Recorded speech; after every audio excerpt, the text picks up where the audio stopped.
Hitung-hitungan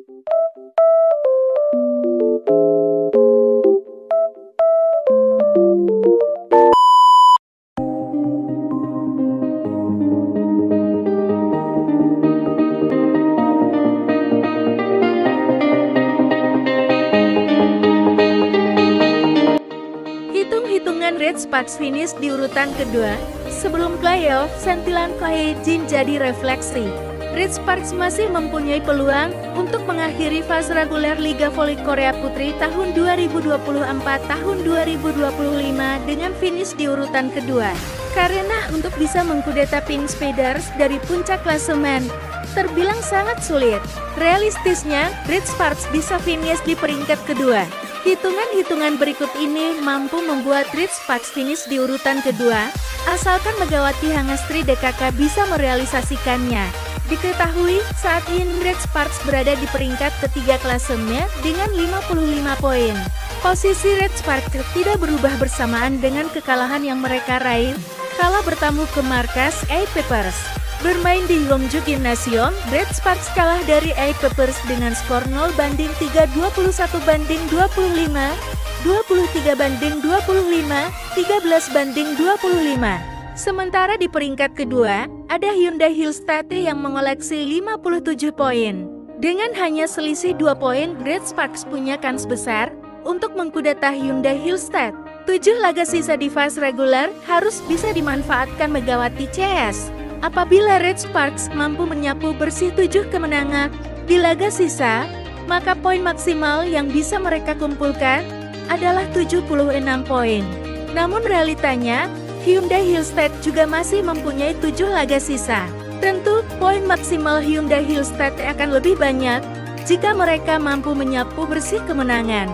Adapun poin maksimal yang bisa dikumpulkan Hyundai Hillstead adalah 78 poin. Jadi hitung-hitungannya, Red Sparks harus bisa konsisten dengan meraih kemenangan di 7 laga sisa. Di samping itu, Red Sparks juga harus berharap agar Hyundai Hillstead terpeleset alias menelan kekalahan. Sentilan Ko Hye-jin selaku pelatih Red Sparks harus menjadi refleksi diri bagi Megawati CS. Ya, Ko Hye-jin secara tegas mengkritik gaya permainan yang diperlihatkan Red Sparks saat bertanding melawan A-Papers kemarin.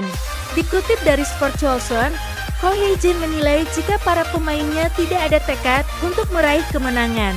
Kekalahan dari A-Papers harus menjadi pembelajaran. Kami tidak tampil baik, kata Ko Hye-jin dengan ekspresi muram.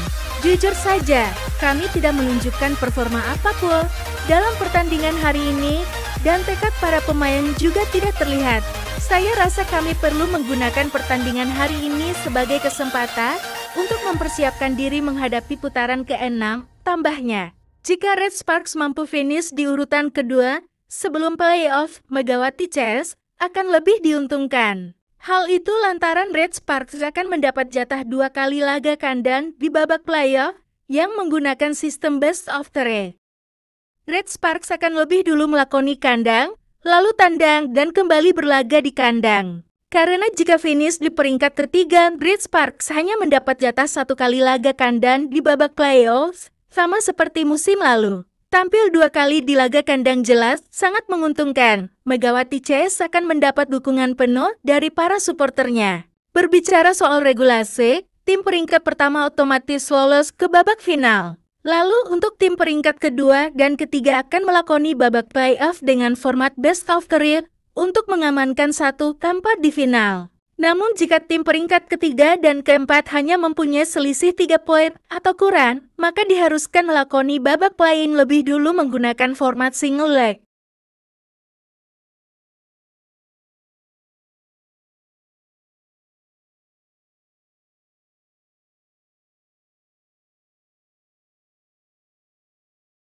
Lee So-young disebut tidak ada kontribusi, sampai-sampai Lee Jung-ah mengamuk.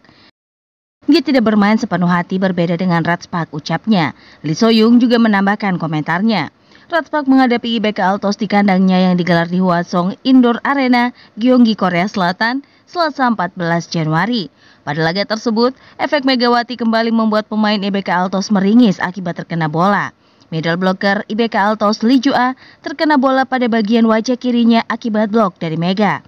Momen tersebut terjadi pada set pertama saat Ratspak tertinggal 2 angka pada skor 10-12.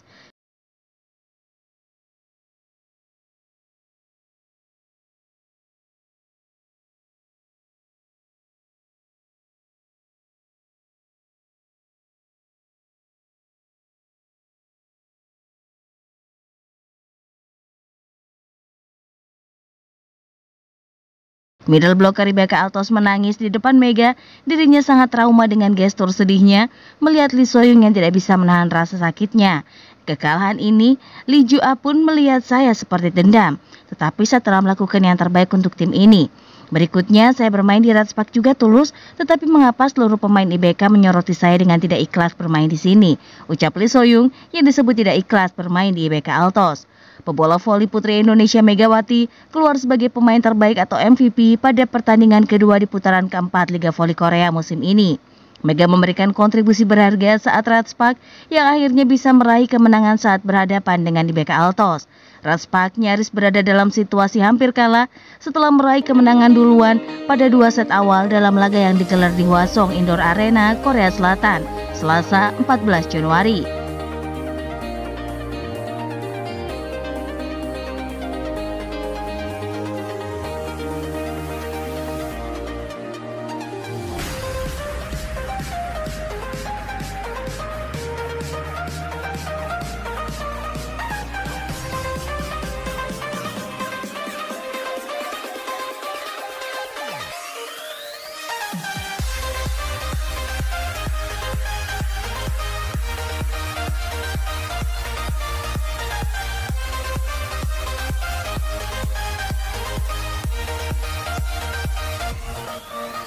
Pada set penentuan, Ratspak juga berada di posisi ujung tanduk setelah beberapa kali ditinggalkan di awal laga.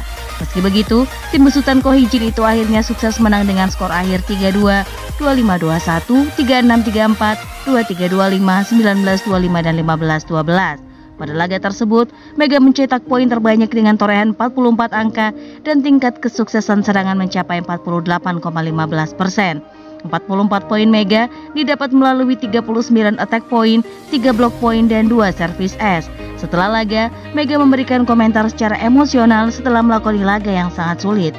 Alhamdulillah bisa menang, terima kasih untuk para pelatih, pemain, dan Bukilik juga, kata Mega setelah laga. Kami mau berjuang sampai akhir, meskipun sulit di set ketiga dan keempat.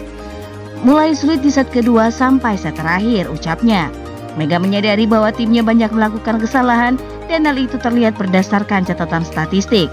Ratspak tercatat melakukan kesalahan sampai 43 kali, sementara IBK Altos hanya melakukan 23 kali error. Mega juga mengakui bahwa dirinya sempat goyah pada set ketiga dan set keempat, serta melakukan beberapa kesalahan melalui attack dan service. Tadi hampir kehilangan fokus di set 3 dan set 4. Di set kelima, aku berusaha bangkit melakukan pekerjaanku di lapangan. Aku harus bertanggung jawab karena aku dipercaya, jadi aku harus bertanggung jawab. Mungkin hari ini kurang fokus, banyak kesalahan, aku mengakui itu. Mungkin aku akan perbaiki di pertandingan selanjutnya, ujar Megawati. Sumber poin yang didapatkan Ratspak dalam pertandingan ini datang dari Mega yang benar-benar tampil kesetanan. Bagaimana tidak, pemain asal Jember, Jawa Timur itu meledak usai mengemas total 44 poin dengan tingkat keberhasilan serangan mencapai 48,1%. Berkat penampilan yang mumpuni tersebut, Mega didaulat menjadi MVP alias pemain terbaik pada akhir pertandingan. Torehan 44 poin itu membawa posisi Mega meroket setelah naik hingga 3 tingkat untuk berada di posisi kedua top skor Liga Voli Korea musim ini. Mega berada di ranking tersebut setelah dia sudah mengemas total 481 poin. Dia hanya kalah dari penyerang IBK Altos Victoria Dancak yang masih berada di peringkat teratas meski harus gigit jari melawan Ratspak. Pevoli asal Ukraina tersebut sudah menorehkan 530 poin dengan tambahan 41 poin dari pertandingan hari ini yang dia jalani. Menggenapi posisi 3 besar, penyerang andalan GS Caltech Giselle Silva membuntuti Mega dengan raihan poin total 469. Selain Mega, lini serang Ratspak patut disegani setelah satu legium asing mereka yaitu Bukilik juga berada di ranking 5 besar. Meski tak maksimal dalam pertandingan hari ini, pevoli asal Serbia tersebut berada di peringkat kelima dengan raihan total 438 poin. Kendati demikian, Ratspak sendiri masih belum beranjak dari peringkat 3 klasemen sementara. Tapi kemenangan ini membawa tim yang dilatih Ko Hee-jin semakin mendekati Hyundai Hillstead dengan selisih 5 poin. Penampilan menawan kembali ditunjukkan oleh Mega tatkala mengawal timnya Ratspak pada hari ini Selasa 14 Januari.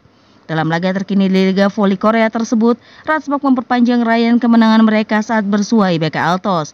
Bertindak sebagai tim tamu, Ratspak harus menjalani laga sengit selama 5 set sebelum akhirnya menang 3-2.